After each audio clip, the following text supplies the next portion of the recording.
দেখুন তোজোর মা, ঠিক আছে, তোজোর মা তোজোকে ডাকেনি, না ডেকে পুজো দিতে বসেছে।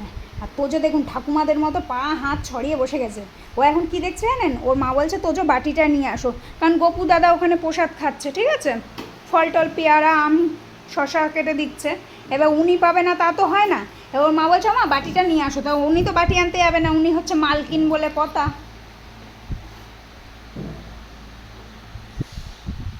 এই যে নাও বাটি দিছি। হ্যাঁ কই? এই তো ও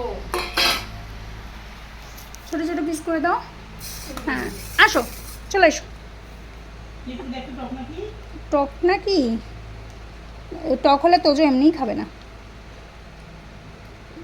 দাঁড়ো দাঁড়ো দাও দাও। মা এখন গপু পুজো দিচ্ছে তো, তাই ভালো করে ছুলে দিতে পারলো না আমাদের। দাঁড়ো দাঁড়ো দাঁড়ো, আমি দিচ্ছি এইটা কমপ্লিট হয়ে গেছে, এই যে কমপ্লিট। দেখি মা, ওমা এ মা, ওমা আমের খোসা, ওই যে আমের খোসাটা ওরকম করে ফেলে দিচ্ছে। হ্যাঁ আমি ভাবলাম খেয়ে নেবে। না হ্যাঁ তাই তো দেখছি, ও আমটা বেছে খেয়ে নিল, এই দেখুন আমটা বেছে খেয়ে নিল। সব খাবি কি? তুই দিবি ভাত? আমি খাইনি। এই যে দেখুন আমের খোসাটা ফেলে দিল। আমার ছেড়ে দাও দাও, হ্যাঁ ছেড়ে দাও, তুমি আগে আমটা খেয়ে নাও।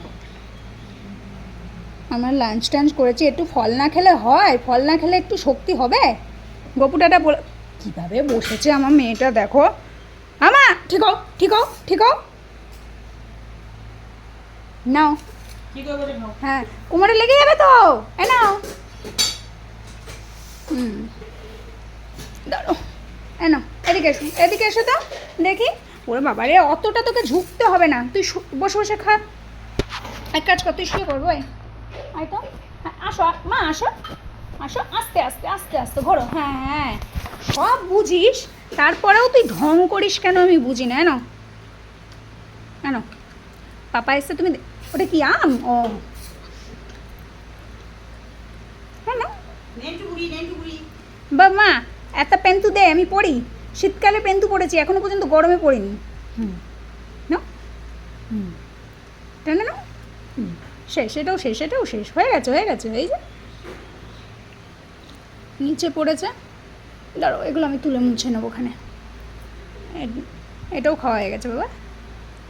নাও, হাত পা ছড়িয়ে, দাঁড়ো আস্তে আস্তে, দাঁতে লেগে যাবে।